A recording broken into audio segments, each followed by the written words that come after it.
도와주십시다. 창세기 21장 1절부터 7절까지 말씀을 본문으로 해서요, 아들을 이름하여 이삭이라 하였고, 아들을 이름하여 이삭이라 하였고 라는 제목으로 말씀을 나누도록 하겠습니다. 하나님께서 말씀하신 대로 사라에게 아브라함의 아들을 낳게 하십니다. 오늘 본문은 이 일에 대한 아브라함의 반응 그리고 사라의 반응을 각각 기록을 해주고 있어요. 1절 말씀을 함께 읽겠습니다. 시작. 여호와께서 말씀하신 대로 사라를 돌보셨고 여호와께서 말씀하신 대로 사라에게 행하셨으므로. 아멘. 강조하시는 문구가 있습니다. 어떤 문구일까요? 그렇죠. 항상 강조할 때는 두 번을 이렇게 연거푸서 사용을 하시는데요. 어떤 문구죠? 말씀하신 대로입니다. 여호와 하나님께서 말씀하신 대로 사라를 돌보셨고 여호와께서 말씀하신 대로 사라에게 행하셨습니다. 여호와 하나님께서 말씀하신 대로 사라를 돌보셨는데, 사라를 그 돌보신 사건이 20장에 기록이 되어 있죠. 아브라함이 믿음을 쓰지 못하고 그랄 땅에 내려갔었습니다. 그 땅의 왕이었었던 아비멜렉이 사라를 빼앗아 가죠. 그가 사라를 자기 아내로 삼고 동침하려 했었습니다. 하나님께서 아비멜렉에게 개입을 하시죠. 그리고 이 일을 막으셨습니다. 왜냐? 하나님께서 말씀하셨기 때문에 그렇습니다. 곧 내년 이맘때 그에게 아브라함의 아들을 낳으리라 말씀하셨기 때문에 말씀대로 사라를 보호하시고 돌보셨던 거죠.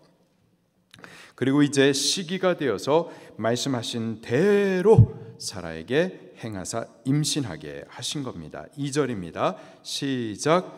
사라가 임신하여 하나님이 말씀하신 시기가 되어 노년의 아브라함에게 아들을 낳으니. 여호와께서 말씀하신 대로 사라가 임신을 했어요. 중요한 것은 하나님께서 말씀하신 그 일을 이루심에 있어서 아무 때나 이루시는 것이 아니라 정해진 그 시기가 되자 이 일을 이루셨었던 거죠. 하나님께서는 한치의 오차가 없으십니다. 정하신 때에 그 계획하신 뜻들을 이루어 주시는 분이세요. 아브라함과 사라가 그때를 기다렸어요. 기다린 지가 벌써 24년이 되었습니다. 지루한 시간이었어요. 특별히 나이 많은 그들에게 24년은 짧은 시간이 아니었죠. 오랜 기다림 끝에 마침내 약속하신 대로 그 아들을 임신하게 된 겁니다. 근데 그들만 이 때를 기다렸던 것이 아니었고요. 여호와 하나님께서도 그 때를 기다리신 겁니다. 그리고 그 시기가 되어 말씀하신 대로 그 일을 이루어 주신 거죠. 하나님은요, 당신이 약속하신 대로, 말씀하신 대로 신실히 일들을 이루시는 분이심을 믿으시기를 바랍니다. 다만 그 일들을 아무 때나 하나님께서 막 즉흥적으로 이루시는 것이 아니고 정하신 때를 따라 이루어 가신다라는 거예요. 시기가 되기까지는 하나님께서도 기다리시는 겁니다. 기다리셨다가 그 시기가 채워지면 일하시는 거죠. 때문에 아브라함과 사라도 그때를 기다려야 했었고요. 그리고 신실하신 하나님, 그 말씀을 반드시 이루실 텐데 그 이루시는 때를 우리도 기다려야만 할 줄로 믿습니다. 그리고 우리가 때를 기다리기도 하지만은 하나님께서 약속하신 그 일이 이루어질 수 있도록 그 때를 맞춰서 기도도 하셔야만 하는 거예요. 여보세요? 하나님께서 우리에게 일들을 이루어 주시겠다 약속을 하십니다. 그리고 그 때를 따라서 하나님께서는 그 일들을 신실히 이루시는데 때문에 우리들도 그 때를 기다리셔야만 하는 거예요. 그리고 그냥 마냥 기다리고만 있는 것이 아니라 그 때를 맞추어서 또 기도하셔야만 하는 겁니다. 에스겔 말씀을 우리 같이 한번 찾아보도록 할게요. 에스겔 36장.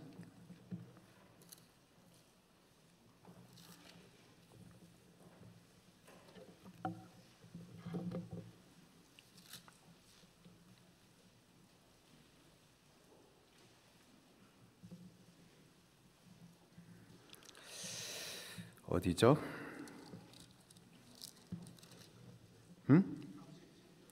37절. 네, 그렇죠. 예, 에스겔 36장 37절 말씀을 같이 봉독하겠습니다. 시작. 주 여호와께서 이같이 말씀하셨느니라. 그래도 이스라엘 족속이 이같이 자기들에게 이루어 주시기를 내게 구하여야 할지라. 아멘. 여호와 하나님, 그분은 언약에 신실하신 분이십니다. 언약하신 대로 그 일들을 반드시 이루세요. 그러나 또 말씀하시기를 그래도 이스라엘 족속이 이같이 자기들에게 이루어 주시기를 내게 어떻게 해야 할지라. 구하여야 할지라. 기도하셔야만 하는 겁니다. 다니엘이 그랬어요. 다니엘은 유다의 멸망 때부터 멸망 후 포로 시대 때의 사람이었었죠. 그가 바벨론에 잡혀와서는 신령한 지혜로 인하여서 나라의 총리까지 됩니다.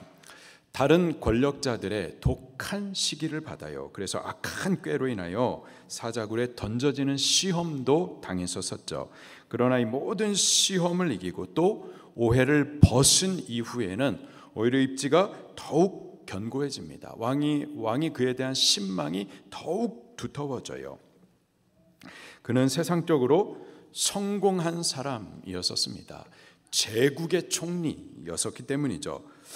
지혜도 있었고 지위도 있었고 권력과 힘도 있었습니다. 세상의 가치들, 세상의 영광들을 다 옷 입었던 자였어요. 그러나 이 다니엘의 관심은 하나님의 나라와 뜻에 있었었죠.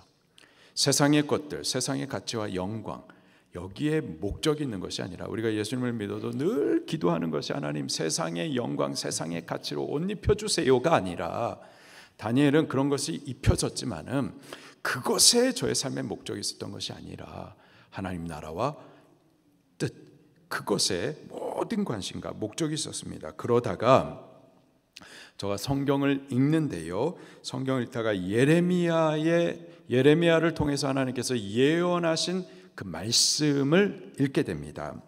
곧 유다 나라가 멸망당했지만 멸망해서 지금 이방인에게 통치를 받고 있지만은 70년 만에 예루살렘으로 돌아오게 하시겠다라는 그 회복의 메시지를 제가 듣게 되는 거예요. 그 말씀을 듣고 계산을 해보니까는 그 말씀하신 70년이 이제 곧 차게 된 거죠. 다니엘이 어떻게 했느냐? 하나님 앞에 엎드립니다. 그리고 그 때를 맞춰서 하나님께서 언약하신 그 일들을 이루어 주시기를 위해서 저가 기도했었어요. 우리들도요 그러셔야만 하는 겁니다. 예수님도 때를 분간하라라고 경계를 많이 하시죠. 마태복음 25장 13절에 그런즉 깨어있으라 너희는 그날과 그때를 알지 못하느니라. 마태복음 24장 44절 46절 말씀에도 이러므로 너희도 준비하고 있으라 생각지 않은 때 인자가 오리라. 충성되고 죄 있는 종이 되어 주인에게 그 집 사람들을 맡아 때를 따라 양식을 나눠줄 자가 누구냐? 주인이 올 때 그 종이 이렇게 하는 것을 보면 그 종이 복이 있으리라. 우리들도 충성되고 지혜 있는 종이 되어서요 때를 좀 분간하고 주님이 이제 곧 다시 오실 텐데 그 임박한 때에 맞추어서 우리들도 준비하면서 기도해야만 할 줄로 믿습니다. 하나님께서 말씀하신 그 시기가 되었어요.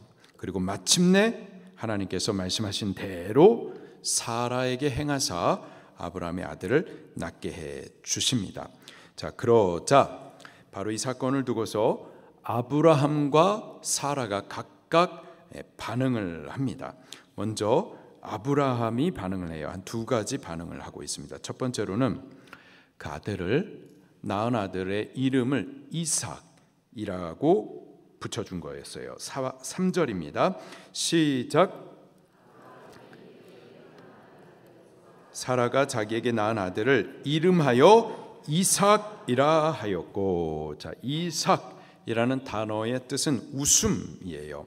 이름으로 쓸 때는 웃음을 주는 존재라는 뜻입니다. 사람이 언제 웃나요? 기쁠 때, 좋을 때, 감사할 때, 위로가 될 때 웃죠. 구원받은 사람의 얼굴에 드러나는 특징적인 모습이 뭘까요? 바로 웃음입니다. 웃음. 기쁨인 거죠. 죄와 저주, 사망과 지옥에서 구원을 받았기 때문에, 자유와 해방을 얻었기 때문에 그 얼굴에 기쁨이 있는 거예요. 웃음이 있는 겁니다. 또 입술에는요, 감사가 있고 찬송이 있는 거고요. 손은 부지런히 섬기는 거고, 발은요, 거룩한 길을 걷게 되는 거죠. 이삭은 약속의 아들이었었습니다. 믿음을 통해서 받은 아들이었었죠. 그는 웃음을 주는 존재였었습니다.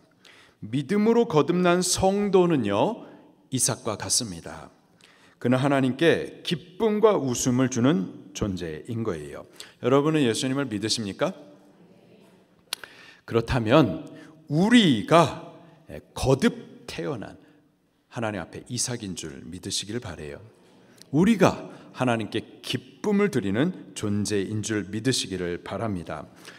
우리가 예수님을 믿고 구원을 받았을 때 먼저는 우리가 구원받은 이 기쁨이 있지만은 우리만이 아니라 우리로 인하여서, 구원받은 우리로 인하여서 하나님께서도 기뻐하신다라는 거예요.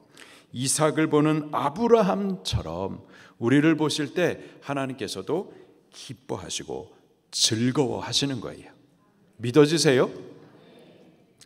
우리 권사님 중에서 한 분이 손자, 우리 동모 아이, 그 아이를 보면 그냥 볼 때마다 무조건 기쁘다라는 거예요. 이 아이를 보고 있으면 그냥 나도 모르게 웃음이 젖어 있다라는 거예요. 아들 이삭을 보았을 때, 100살에 난 이 아들 이삭을 볼 때 아브라함이 볼 때마다 막 기쁜 거예요. 이 아들은 아브라함에게 막 웃음을 주는 아들이었었던 거예요. 그런데 예수님 믿고 거듭 태어난 우리가 하나님 앞에 이삭과 같은 존재가 되어서 하나님께서 우리를 보실 때에 기뻐하시고 즐거워하신다라는 겁니다. 스바냐 3장 17절에 이렇게 기록을 해주고 있어요. 너희 하나님 여호와가 너희 가운데 계시니 그는 구원을 베푸실 전능자라. 그가 너로 인하여 기쁨을 이기지 못하며 또 너를 잠잠히 사랑하시며 너를 인하여 즐거이 부르며 기뻐하시리라 하리라. 아멘 할렐루야. 우리가 하나님 앞에 이러한 자인 거예요. 예수님 믿고 거듭날 때 우리가 이삭인 겁니다. 하나님의 기쁨이 되고 하나님께 웃음을 드리는 존재인 거예요.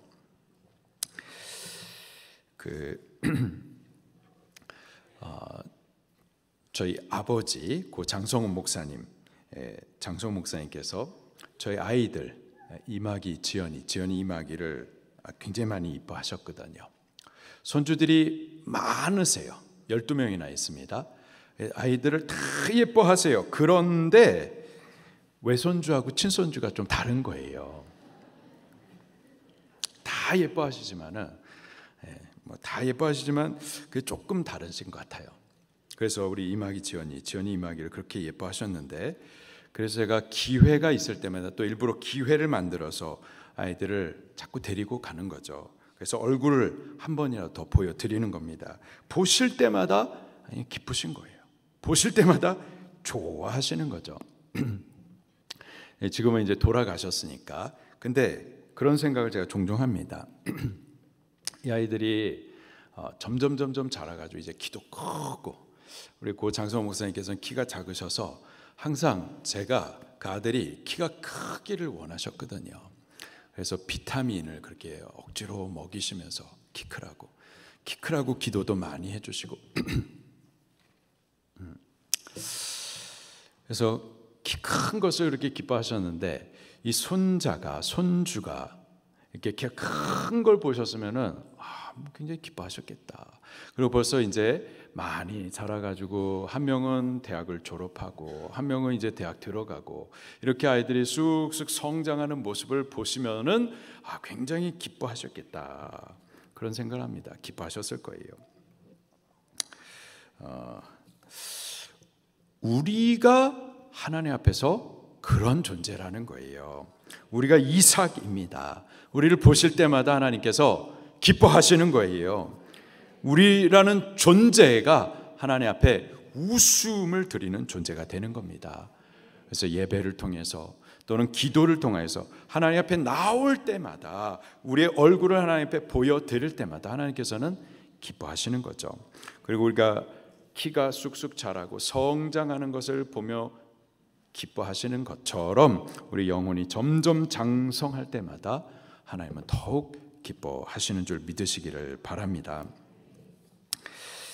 우리가 그런 존재임을 알고 자꾸 하나님 앞에 가까이 나오셔서 하나님을 좀 기쁘시게 해드릴 수 있기를 예수님 이름으로 축원합니다.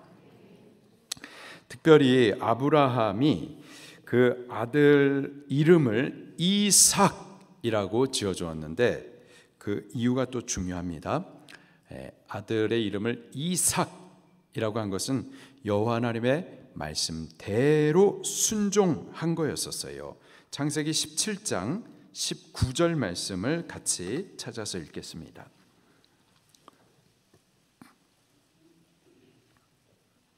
창세기 17장 19절 말씀 시작. 하나님이 이르시되 아니라 내 아내 사라가 내게 아들을 낳으리니 너는 그 이름을 이삭이라 하라. 내가 그와 내 언약을 세우리니 그 후손에게 영원한 언약이 되리라. 아멘. 하나님께서 아들을 주시겠다. 그리고 그 아들 이름을 이삭이라 하라 하신 그 말씀대로 저가 순종하여서 아들에게 이삭이라고 이름을 준 거였었죠. 두 번째로 또 아브라함은 여호와 하나님의 말씀하신 대로 그 태어난 아들에게 할례를 또 행합니다. 21장 4절 말씀입니다. 시작. 그 아들 이삭이 난 지 8일 만에 그가 하나님이 명령하신 대로 할례를 행하였더라. 할례란 남자의 표피를 잘라내는 행위인데요, 하나님과의 언약의 증표로 하나님께서 그렇게 하라 명령하신 겁니다. 아브라함이 이 태어난 아들을 8일째 할례를 행한 것은 하나님께서 명령하신 대로 여호와께서 말씀하신 대로 신실히 따른 순종이었었던 거죠. 창세기 17장 10절부터 12절 말씀을 또 찾아서 읽겠습니다. 창세기 17장 10절부터 12절까지의 말씀입니다. 시작. 너희 중 남자는 다 할례를 받으라. 이것이 나와 너희와 너희 후손 사이에 지킬 내 언약이니라. 너희는 포피를 베어라. 이것이 나와 너희 사이에 언약의 표징이니라. 너희의 대대로 모든 남자는 집에서 난 자나 또는 너희 자손이 아니라 이방 사람에게서 돈으로 산 자를 막론하고 난 지 8일 만에 할례를 받을 것이라. 이렇게 아들 이삭에게 8일째에 할례를 베푼 것도 하나님의 말씀대로 신실히 순종했었던 겁니다. 여호와 하나님께서 먼저 아브라함과 사라에게 언약하시고 또 언약하신 그 말씀대로 신실하게 일들을 이루어 주셨어요. 1절에 기록하신 대로 말씀대로 사라를 보호하셨고요, 또 말씀하신 대로 아브라함의 노년에 그에게 행하여서 아들을 낳게 하시는 등 하나님께서는 말씀하신 대로 언약하신 대로 1절 신실히 약속하신 그 일들을 이루셨습니다. 그리고 아브라함도요, 여호와께서 말씀하신 대로 순종함으로써 여호와 하나님 앞에 저의 신실함을 나타낸 거죠. 이것이 또한 성도된 우리들이 하나님 앞에 반응해야 될 믿음의 모습인 줄로 믿습니다. 우리의 믿음은요, 입술에 고백만이 아닙니다. 하나님께서 옳다 인정해 주시는 진짜 믿음, 참 믿음은 말씀을 따르는 순종이에요. 참 믿음은 그 행위를 통해서 입증되는 겁니다. 야고보서 2장 말씀을 같이 찾겠습니다. 야고보서 2장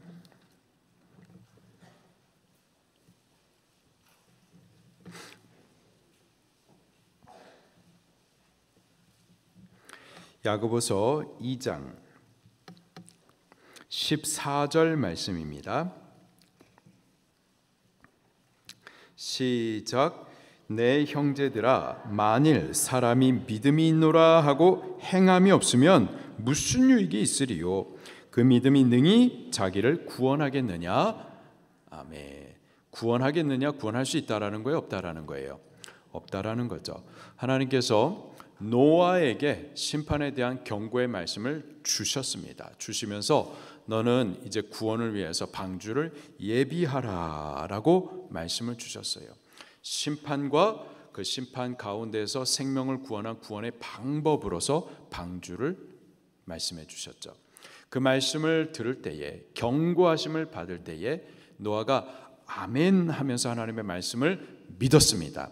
믿었는데 저가 실제로 방주를 예비하지 않는다면은, 순종하지 않는다면은, 저가 믿는다 했지만은 행하지 않았다면은 심판의 때에 저가 구원을 받을 수 있었을까요?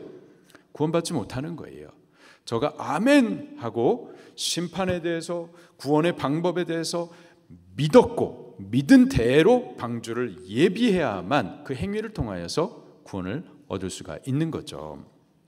행함이 없는 믿음은 그는 믿는다 하지만은 절대 구원을 줄 수 없는 죽은 믿음과 같습니다. 17절입니다. 야고보서 2장 17절 시작.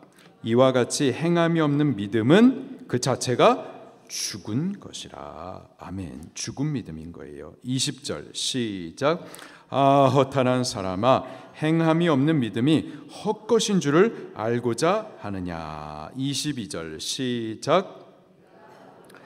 믿음이 그의 행함과 함께 일하고 행함으로 믿음이 온전하게 되었느니라. 자, 믿음이 무엇을 통해서 온전하게 됐다고요? 행함을 통해서 온전하게 되는 거예요. 행함을 통해서 그의 믿음이 참 믿음이다 입증이 되는 겁니다. 23절 말씀입니다. 23절 24절 시작. 이에 성경에 이른바 아브라함이 하나님을 믿으니 이것을 의로 여기셨다라는 말씀이 이루어졌고 그는 벗이라 칭함을 받았나니 이로보건대 사람이 행함으로 의롭다 하심을 받고 믿음으로만은 아니니라. 자, 24절 말씀을 잘 이해를 하셔야 되는데요. 사람이 행함, 여기서 말하는 행함은 믿기 때문에 뒤따르는 행함을 말하는 겁니다. 믿음의 행함으로 의롭다 하심을 받는 거고 믿음으로만은 아니니라. 이 말은 입술로 믿는다라는 그 고백만으로는 아니라는 거예요. 반드시 그 입술의 고백은 행위를 통하여서 입증돼야만 하는 거죠. 목사님, 아브라함이 하나님 앞에 의롭다 하심을 받은 사건은 16장에 나오는 사건인데요. 다시 말해서 지금의 이 행위 말고 행위 이전에 행위 없이 그냥 하나님의 말씀에 대한 믿음의 고백이 있었을 때 의롭다 함을 받은 것 아닙니까? 맞아요. 행위가 없이 저가 믿음으로 하나님 앞에 의롭다 함을 받았었습니다. 그런데요, 그때 행함이 없었지만은 믿었어요. 믿음의 고백에 대해서 하나님께서 의롭다 칭하여 주셨는데 그가 믿었던 그 믿음은 결과적으로 보니까는 행위가 나타나요. 행위가. 만약에 행위가 없었다라면은 저가 과거에 믿었다 했었을 때 하나님께서 절대 그를 의롭다 칭해주지 않으셨을 겁니다. 그러나 그가 믿는다 했었을 때 이미 그 믿음은 행함이 뒤따르는 믿음이었었습니다. 그것 때문에 하나님께서는 의롭다 칭하여 주신 거죠. 참 믿음은 절대 아멘이라고 하는 입술의 고백만이 아니라 아멘이라고 진짜 믿는 사람의 그 믿음은 반드시 행위가 뒤따르게 되어 있습니다. 행함이란 또 향방 없이 제 마음대로 제 주장대로 열심을 내는 것은 아니고요. 행함은 하나님의 말씀대로 따르는 순종을 말하는 겁니다. 행함이라고 그래가지고 내 열심과 내 뜻대로 막 일하는 것이 그걸 행함이라고 말하는 것이 아니고요. 우리 교회에서뿐만 아니라 기타 종교들 가운데서도 열심히 행합니다. 열심히 행해요. 어떤 분들은 밥도 안 먹고요. 어떤 분들은 잠을 안 자고요. 어떤 분은 몇 년 동안 이렇게 하고 있고요. 그런 행위 다 나름대로 행위를 한다고요. 네팔에 가면은 이렇게 뭐 삼보 배? 뭐라고 하죠? 하여튼 뭐 3번 걸을 때마다 절하고 열심히 행합니다. 근데 그런 행위를 말하는 게 아니고요. 여기서 말하는 행함이라고 하는 것은 하나님의 말씀, 하나님이 지시하신 그 말씀을 따르는 순종을 말하는 겁니다. 순종을 통하여서 믿음이 입증이 되는 거예요. 아브라함이 아들에게 이삭이라고 이름을 준 것, 그것은 하나님의 말씀에 대한 순종이었었죠. 또 아들에게 8일 만에 할례를 베푼 것, 그것도 하나님께서 지시하신 말씀을 신실히 따랐었던 순종이었었습니다. 이렇게 아브라함의 믿음은요, 하나님의 말씀대로 순종하는 믿음이었었던 거죠. 하나님은 먼저 당신이 말씀하신 대로 우리에게 신실하게 그 약속들을 이루셨습니다. 또한 말씀대로 신실하게 순종하는 자를 참 믿음의 사람으로 의롭다 칭하여 주시는 거죠. 하나님의 말씀하신 대로 신실하게 순종하는 것이 아브라함의 믿음이었고, 아브라함의 믿음을 따르는 성도의 말씀에 대한 바른 반응인 겁니다. 우리들은 믿는다라고 하는데요, 그 입술의 고백이 귀한데 또한 하나님 앞에 옳다 인정함을 받는 참 믿음이 되기 위하여서 말씀대로 순종하는 자들이 꼭 될 수 있기를 예수 이름으로 축원합니다. 이제 5절부터는 이삭을 주신 이 일에 대해서 사라의 반응이 또 기록이 되어 있어요. 5절 말씀을 먼저 읽겠습니다. 시작. 아브라함이 그 아들 이삭이 그에게 태어날 때에 100세라. 아브라함이 이삭을 받은 때 나이가 100세였었습니다. 그 안에 사라는요 90세였었습니다. 아브라함의 나이 100세는 죽은 자와 방불한 때였었습니다. 아이를 낳을 수 없는 때, 철저히 무력한 때, 무능한 때를 말하죠. 사라의 나이 90세, 경수가 이미 끊어진 때, 절대 아이를 낳을 수 없는 철저히 무능한 때였었습니다. 그런데 그 두 무력하고 무능한 불가능한 사람들, 그들이 아이를 낳은 거예요. 그들의 힘으로 낳은 겁니까? 그들의 능력이 있어서 그들의 지혜로 아이를 낳은 거예요? 아니죠. 오히려 그들은 철저히 무능할 때, 아무것도 할 수 없을 때, 그때 엘샤다이, 전능하신 하나님께서 그들을 찾아와 말씀도 주시고 말씀대로 전능한 일들을 이루신 거죠. 18장 14절에 여호와께 능하지 못한 일이 있겠느냐. 여호와 하나님은 능치 못한 일이 없는 전능하신 하나님이십니다. 우리가 믿는 하나님은 어떤 하나님이라고요? 전능하신 하나님이세요. 전능하신 하나님. 우리는 1%의 가능성이 있으면 그 가능성을 긍정의 힘으로 살려고 하는데 그건 믿음 아니에요. 긍정의 힘이 믿음이 아니고요. 그건 인본주의고요. 그건 잘못된 거예요. 그래서 성경이 말하는 믿음 아닙니다. 긍정의 힘이 아니라 인간은 1%의 가능성도 없는 전적으로 무능한, 철저히 타락하고 부패한, 우리의 힘으로는 철저히 아무것도 할 수 없고, 그래서 하나님께서 우리를 대신하여서 기이한 일, 놀라운 일을 행하여 주시는 거죠. 우리는 그 전능하신 하나님을 믿는 겁니다. 우리의 가능성을 믿는 게 아니라. 여호와 하나님, 그분은 전능하신 하나님. 우리가 그분을 믿는 이유는 우리는 철저히 무능하기 때문에, 그렇기 때문에 우리는 전능하신 하나님을 믿는 겁니다. 우리 교회가 또 계속 아침마다 기도하고 또 모일 때마다 기도하시는 줄로 믿는데, 왜 우리 아이들이 이렇게 아픈지 모르겠어요.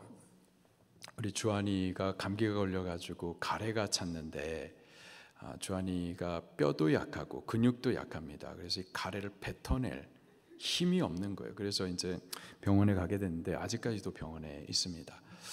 근데 이게 인공호흡을 하다 보니까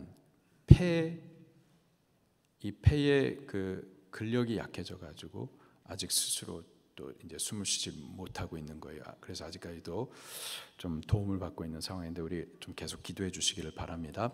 그리고 찬양대 이현주 선생님 결혼하고 이제 아이를 가져서 아이가 태어났어요. 10주쯤 됐는데 아이가 스스로 숨을 쉬지 못하는 거예요. 왜 그런지 이유도 알 수가 없고, 그래서 병원을 옮기게 됐는데 이렇게 새롭게 만나신 의사 선생님께서 이제 진단을 하신 바가 이 뇌에 문제가 있는 것 같다. 이 뇌의 문제다. 그러면은 치료가 가능한 겁니까? 부정적이다. 이렇게 말씀하세요. 한마디로 말해서 가능성이 없는 거예요. 그러면 어떻게 될까요? 우리도 같이 포기해야 될까요? 우리는 전능하신 하나님을 믿고 그분을 의지하여서 더욱 기도해야만 할 줄로 믿습니다. 우리는 자꾸 가능성을 보면서 기도를 하려고 하고 가능성을 보면서 순종을 하려고 그러는데, 믿음은 가능성을 보고 가는 것이 아니고요. 우리는 철저히 무력하고 불가능한 상황들 가운데에서 전능하신 하나님을 바라보면서 걷는 것이 믿음입니다. 기도는 그런 거예요. 우리 기도해 줄 수 있기를 바랍니다. 그리고 철저히 불가능한 이 상황 가운데에서 아이들이 고침을 받고 또 생명을 얻게 되면은, 그러면 전능하신 하나님이 드러날 수밖에 없는 거죠. 저는 그런 기회가 꼭 되면 좋겠습니다. 전능하신 하나님, 구원의 주 예수 그리스도, 그분을 체험하고, 그래서 아이도 고침받는 것뿐만 아니라 또 그 가정의 구원이 꼭 이루어지는 계기가 꼭 될 수 있기를 바라요. 그렇게 우리가 좀 같이 기도해 주시면 고맙겠습니다. 여호와 하나님, 그분은 전능하신 하나님이십니다. 그리고요, 전능하신 여호와 하나님을, 그리고 그분의 말씀을 아브라함이 믿었었기 때문에 아브라함 삶 가운데서 그 놀랍고 기이한 일들을 체험할 수가 있었던 거죠. 여기 아브라함의 믿음에 대해서 로마서 4장에 바울이 이렇게 해석을 해주고 있습니다. 같이 한번 찾아볼게요. 로마서 4장 19절,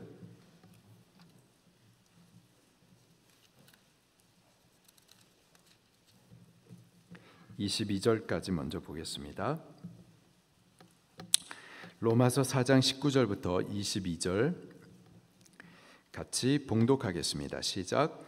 아브라함이 다시요. 로마서 4장 18절부터 로마서 4장 18절부터 22절까지 시작.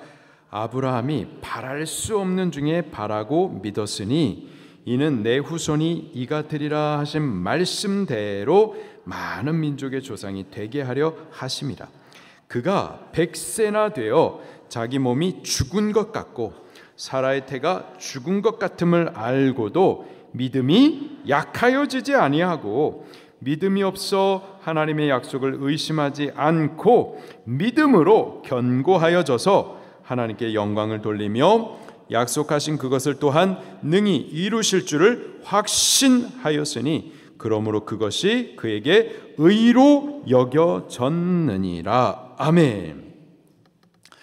하나님 그분의 전능하신 그리고 전능하신 하나님 그 약속을 아브라함이 믿었었던 거예요. 믿었기 때문에 저의 삶에 기이하고 놀라운 일을 체험할 수가 있었었죠.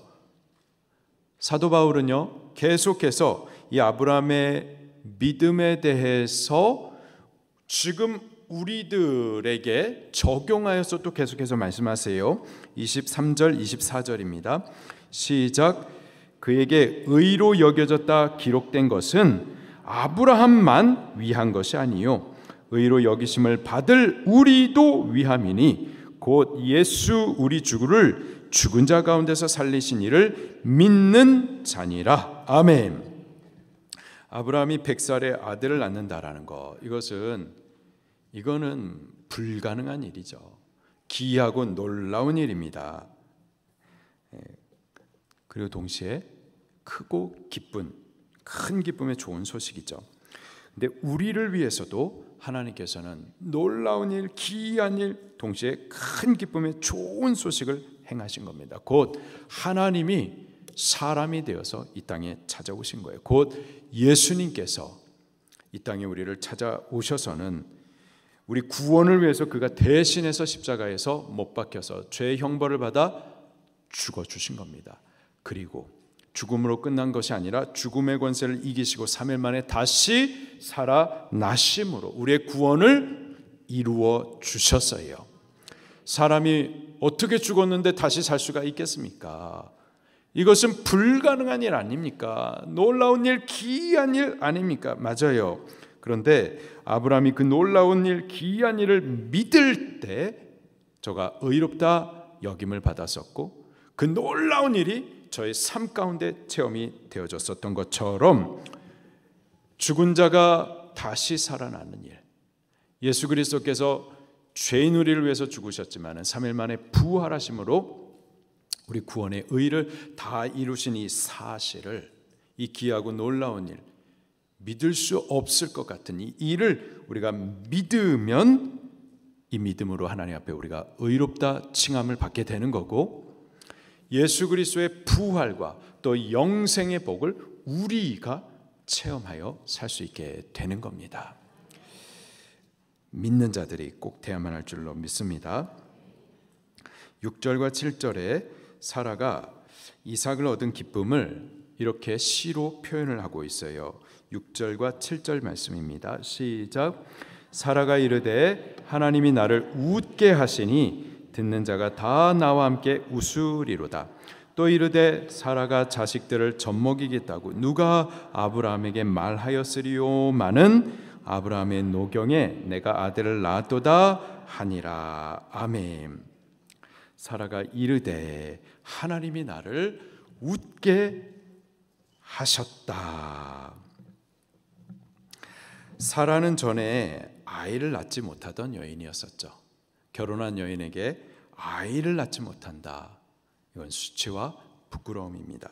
그런 그녀에게 하나님께서 자녀를 얻게 하셨어요. 그의 수치와 부끄러움을 벗겨서 던져버리셨습니다. 그리고 기쁨으로 웃게 하시고 노래하게 하셨어요. 여호와 하나님이 이 일을 그에게 이루셨습니다. 하나님이 이러한 분이세요. 그분은 우리를 웃게 하시는 분이십니다. 우리는 죄와 죄의 저주 아래서 신음하고 고통하는 자들이죠. 죄의 부끄러움과 수치에 던져진 자들이에요. 저주스러운 삶을 꾸역꾸역 살아가다가 결국은 죽어서 지옥 가야 될 자들입니다. 그런데 우리에게 구원을 약속해 주시더니 약속하신 대로 구원자로 예수님을 이 땅에 보내어 주셨어요. 그리고 그의 십자가와 십자가 죽으심과 부활을 통하여서 놀라운 일, 기이한 일, 믿을 수 없는 일, 그런데 그 일들을 이루사 우리의 구원을 다 이루어 주셨습니다. 그렇게 하심으로 우리 죄와 허물을 씻으셨어요. 부끄러움과 수치됨을 벗겨서 던져내셨습니다. 우리를 의롭다 칭하여 주시고 천국을 얻게 해 주셨어요. 어둠을 벗기시고 거룩한 새 옷을 입혀 주셨습니다. 구원의 기쁨으로 웃게 하시고 구원의 노래를 찬송하게 하셨어요. 여호와 하나님이 이 일을 이루셨습니다.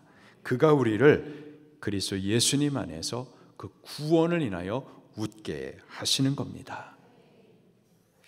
그리고 나뿐만이 아니에요.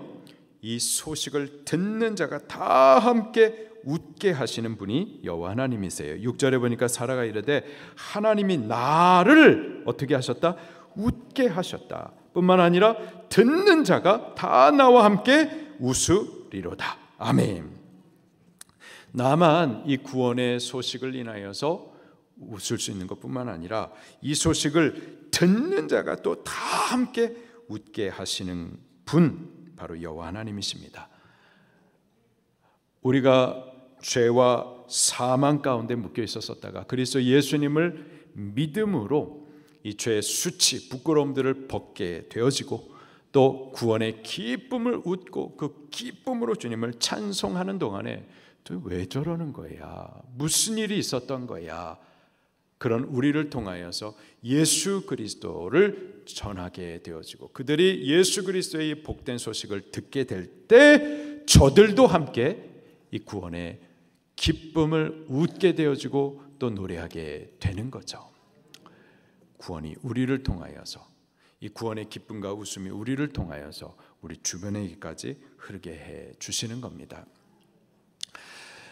먼저 예수님 믿는 우리 아내가 그 구원의 기쁨을 인하여서 기뻐하고 또 그 구원의 기쁨을 찬송하면서 변화된 새 생명을 살아가면 우리 남편이 궁금해질 겁니다. 뭔가 있긴 있나 보다. 궁금해질 거예요. 그리고 사실 우리 아내뿐만 아니라 모든 사람은 다 안식이 필요해요. 위로가 필요하거든요. 위로받고 싶어 해요. 나도 저렇게 좀 웃었으면 좋겠다. 분명히 우리를 통하여서 그 소식이 전달되어지고 듣게 되어지고 그리고 저들도 우리와 함께 웃는 자가 되줄 줄로 믿습니다. 7절 말씀을 다시 한번 읽어볼게요. 시작. 또 이르되 사라가 자식들을 젖먹이겠다고 누가 아브라함에게 말하였으리요마는 아브라함의 노년에 내가 아들을 낳도다 하니라. 아멘. 사라가 자식들을 젖먹이겠다고 누가 아브라함에게 말하였으리요? 누가 상상이나 했겠느냐? 누가 이러한 일들을 생각할 수가 있겠느냐? 누가 이 노년에 젖먹이는 이 사라의 기쁨을 알 수가 있겠느냐? 알 수 없어요. 이것은 오직 구원받은 사람들 안에만 체험이 되는 비밀스러운 기쁨인 거죠. 예수님 안에 우리가 이러한 비밀스러운 기쁨을 누리는 줄로 믿습니다. 우리는 믿는 자들이 되어서 이렇게 하나님 앞에 의롭다 칭함도 받고 하나님의 기이하고 놀라운 전능하신 일들을 우리의 삶 가운데 체험하는 자, 그리고 믿음으로 인하여서 이 기쁨을 노래하는 자들이 꼭 될 수 있기를 예수님 이름으로 축원합니다.